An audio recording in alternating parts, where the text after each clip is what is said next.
Hi, I'm Josh, and today I'm going to show you how to make a fantastic chicken tikka chaat, a traditional savoury snack sold by street vendors in India, a great starter or side dish, and just perfect served on homemade puri. Before I begin, please take a second to subscribe, like the video, and click that notification bell.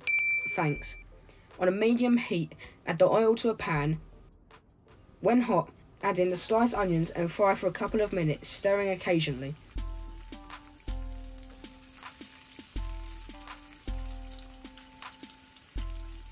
In with the garlic and ginger paste and stir through.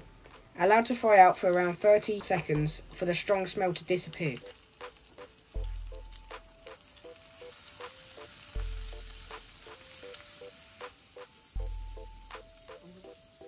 Add in the fenugreek leaves and the watered down tomato paste. Stir briefly and fry for 1 minute to help reduce the bitterness.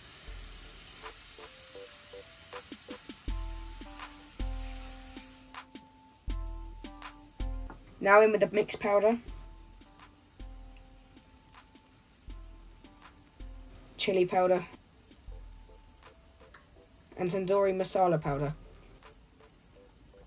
Give it a good stir, adding a little base gravy if needed to keep things moving, and fry for a minute.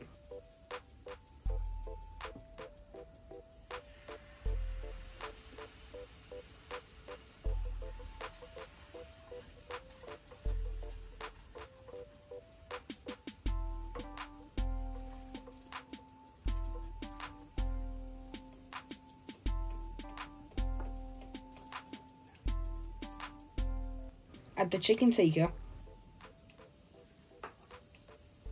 tomato, cucumber, and base, mixing through well.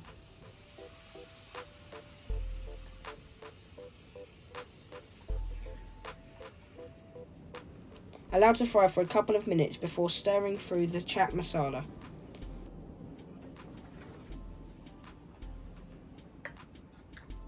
Allow to continue cooking for a further minute before either serving in a bowl with a sprinkle of fresh chopped coriander or street food style in a large homemade fried puri. The recipe link for them is popping up now. Please remember to like, comment and subscribe, and don't forget to check out this and many more recipes on my website at thecurrykid.co.uk.